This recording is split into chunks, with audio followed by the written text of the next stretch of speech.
E aí, maravilha, tudo certo? Tudo ótimo? Que bom!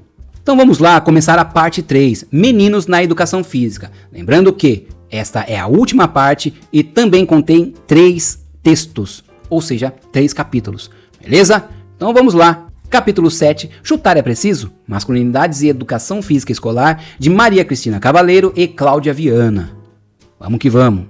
Ao longo da história da educação, sempre houve uma ideia de corpo natural, oriundo da medicina e da biologia, áreas que explicam o corpo de maneira generalizada e homogênea. Essa visão, ancorada nos pressupostos do determinismo biológico, grosso modo, constrói a ideia de masculino e feminino baseados exclusivamente nas diferenças anatômicas corporais. A educação física, compreendida como intervenção pedagógica, transmite e reproduz modelos de comportamento, sensibilidade e racionalidade próprios da cultura, com seus recursos técnicos, emocionais e ideológicos. Dessa forma, os corpos masculinos e femininos são construções sociais e históricas e as instituições sociais, família, escola, etc., atuam e fixam os modelos, formas e valores de acordo com uma dada ideologia, produzindo sujeitos e identidades de gênero. Enfim, os sujeitos masculinos e femininos estão sempre construindo suas identidades, modificando de acordo com o momento, sempre instáveis e dinâmicos. Assim, é possível compreender que os corpos estão inseridos num contexto cultural, o que nos afasta das concepções naturalistas e deterministas. E, se assim for, é possível alterar as práticas educativas em realização no âmbito da escola. Preâmbulos de um jogo: corpos, nervos, músculos e emoções. Ao longo da história, várias aprendizagens do corpo estiveram ligadas aos valores masculinos. A ginástica, surgida no fim do século XVIII, por exemplo, era usada como meio para se atingir o vigor e a força masculina de forma disciplinada. Os esportes, a ginástica, o treinamento físico sempre foram meios de veiculação dos ideais viris da modernidade: força, competitividade, coragem, autocontrole, resistência à dor, etc. Na educação física escolar, os esportes e as ginásticas tinham em seus objetivos a criação de valores nos meninos. Para vários homens, praticar esportes durante a vida escolar era considerado natural, instintivo, e a sua não prática indicava que havia algo errado. A formação do corpo masculino, do modelo de masculinidade, serve como referência para práticas sociais que são definidas como masculinidades. A violência é um constitutor de masculinidade em diversas culturas. Os esportes ditos masculinos são referências na constituição da masculinidade. É pelo sofrimento, é pela violência corporal contra si mesmo que se constitui o jovem desportista.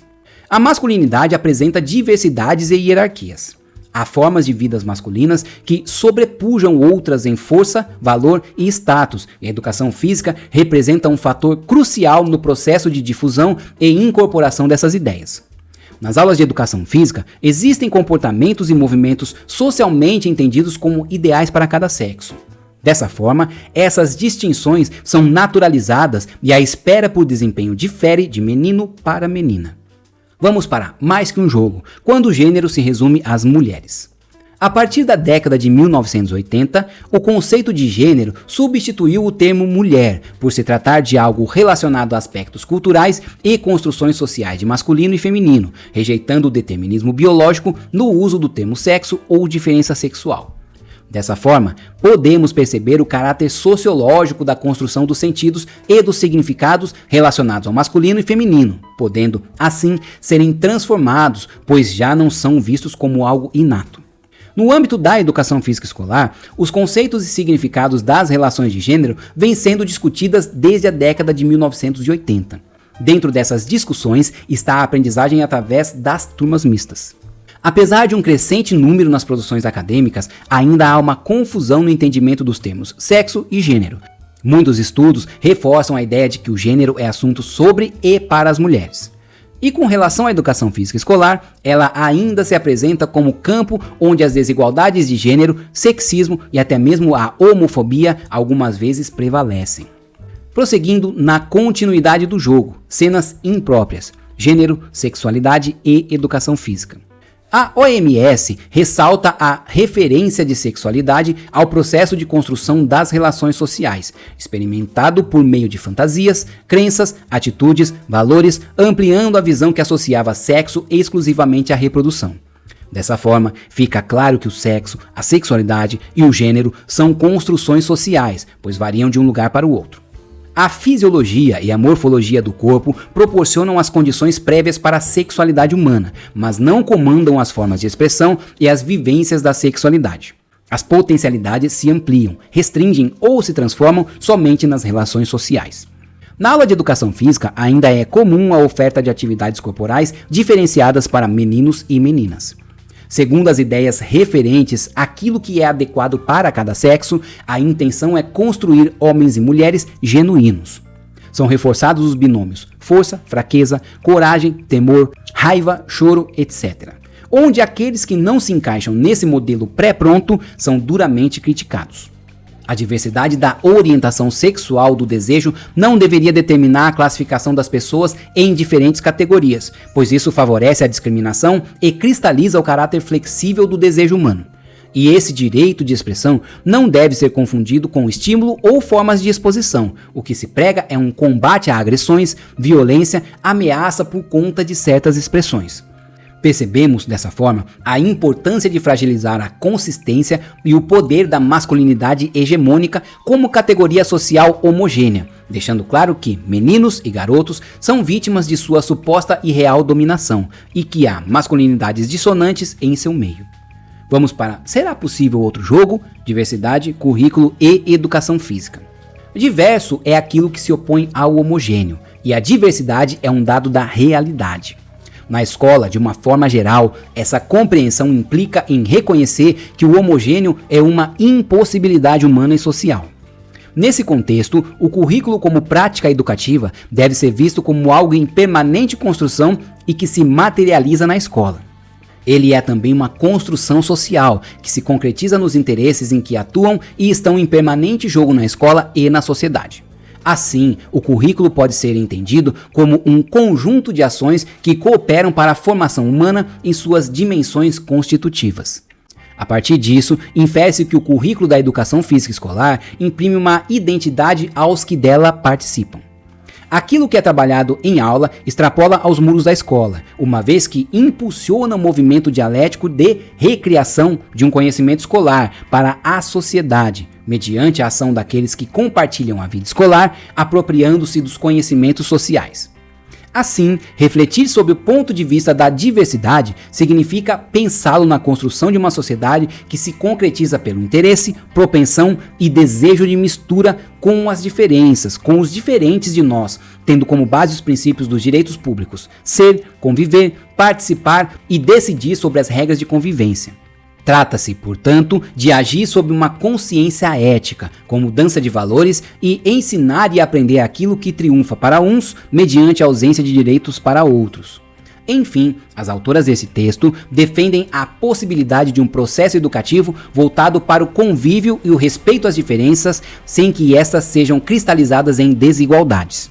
Para isso, é preciso desconstruir referências paradigmáticas sobre a feminilidade e a masculinidade, num mundo onde as identidades naturais são uma ficção e não uma realidade empírica. Beleza? Terminamos esse capítulo 7, vamos para o capítulo 8, mapeamentos e cartografias, percepções de professores, professoras sobre as masculinidades produzidas na educação física, de Marcelo Moraes e Silva, Maria Rita de Assis César. Vamos para mapeamento e cartografia. A educação física e o mundo dos esportes, através de seus símbolos, códigos e normas, reproduzem a lógica binária e dicotomizante de gênero.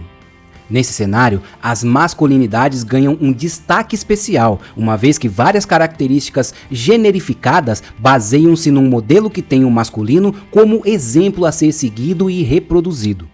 Mas a educação física não é um espaço plano e linear. Ela possui seus relevos, contornos e irregularidades. Por isso, utilizamos a cartografia como recurso técnico neste texto. Através da cartografia, é possível ver os seus contornos e reais dimensões, os detalhes macros vistos a olho nu e os detalhes micros que acompanham as movimentações invisíveis e imprevisíveis.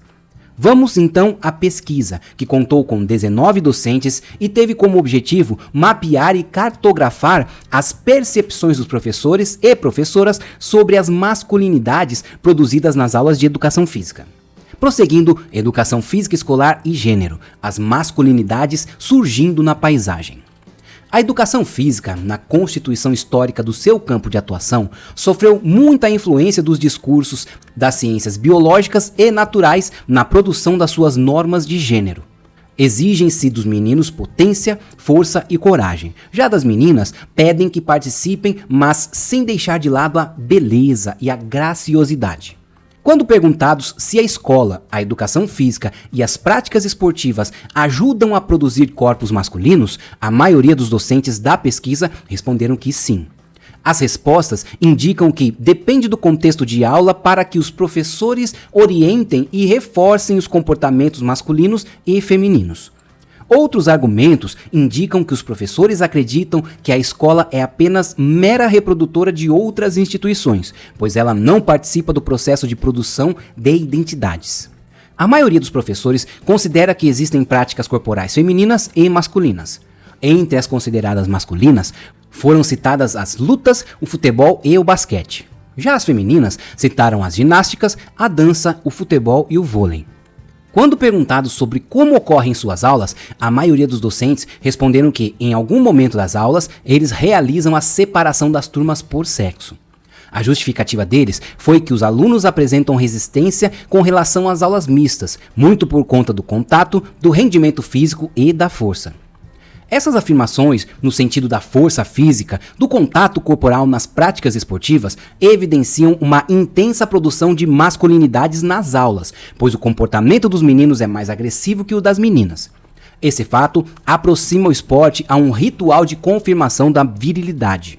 Essas falas confirmam que as práticas esportivas são uma das maiores produtoras das masculinidades hegemônicas na sociedade contemporânea, pois adjetivos considerados masculinos como agressividade, competitividade e força física são exigidas para a prática de várias modalidades esportivas. Outro fato que reafirma a produção das masculinidades nas aulas de educação física são as adaptações que os professores fazem nas aulas mistas. Esse tipo de postura é mais uma medida paliativa, ligada a um discurso politicamente correto, do que a produção de elementos coeducativos. Isso coloca a mulher em um papel subalterno em relação ao homem, reproduzindo, com isso, cada vez mais a diferença. Exemplo de fala dos docentes que corroboram com essa ideia.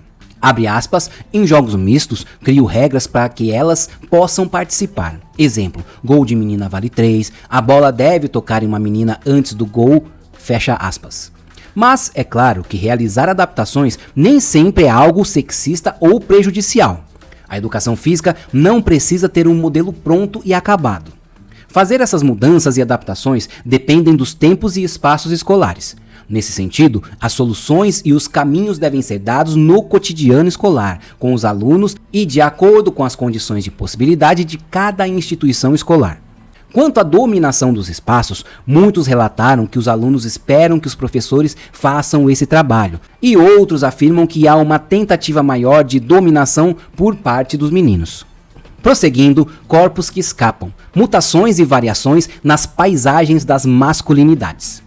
Com relação às práticas que são consideradas adequadas para cada sexo, quando há algum tipo de desvio desse padrão, geralmente ocorrem conflitos.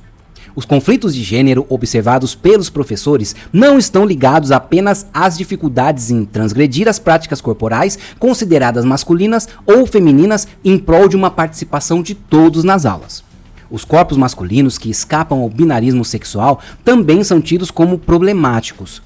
Abre aspas, menino que jogava vôlei e dançava e tinha um jeito afeminado era motivo de chacota dos colegas, fecha aspas. Além do comportamento considerado não adequado para o sexo de quem realiza, outro motivo de preconceito está relacionado ao desempenho performance. Quando o menino apresenta um comportamento mais meigo, cortês, ele é excluído pelos outros meninos. Já o mesmo não ocorre quando a menina é mais agressiva, pois ela é excluída pelos meninos, mas não pelas meninas. Assim, percebemos que essa masculinidade hegemônica não é construída somente em oposição à feminilidade, mas também em relação a outras formas de masculinidade. A masculinidade gay é um tipo de masculinidade subordinada, assim como aquela masculinidade considerada menos viril, agressiva e competitiva. Vamos para considerações finais. Na realização da pesquisa, observou-se uma visão tradicional das questões de gênero, além de várias outras possibilidades. Vimos que vários docentes caíram nas armadilhas do discurso normalizador, mas, em vários momentos, eles tentavam fugir desse engendramento. Entretanto, não eram sujeitos indiferentes e apenas reprodutores das grandes normalizações. Eles, pelo menos nos discursos, visualizavam a possibilidade de existir outras formas de serem homens e mulheres. Em cima desses pontos observados, constatou-se a existência de corpos que escapavam às normas de gênero, dos sujeitos que escapavam aos modelos culturalmente pré-estabelecidos. Diante disso, ocorreram discursos dos docentes no sentido de sobreposição a essa realidade e também sentido de rejeição a essa realidade e defesa desses sujeitos. Assim, finaliza-se este estudo, deixando um sinal para o início de muitos outros, só que agora com um pouco mais de recursos, com um olhar mais acurado e com a certeza incerta de que se está sempre em mudança, num grande processo de transformação. Ainda não foram feitas cartografias, mas apenas mapeamentos, cobrindo e captando aquilo que é possível a olho nu. Maravilha, então esse foi o capítulo 8. Estamos terminando o livro Meninas e Meninos na Educação Física.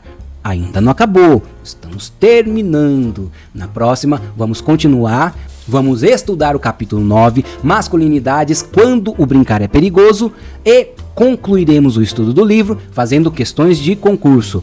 Beleza? Valeu e até o próximo estudo.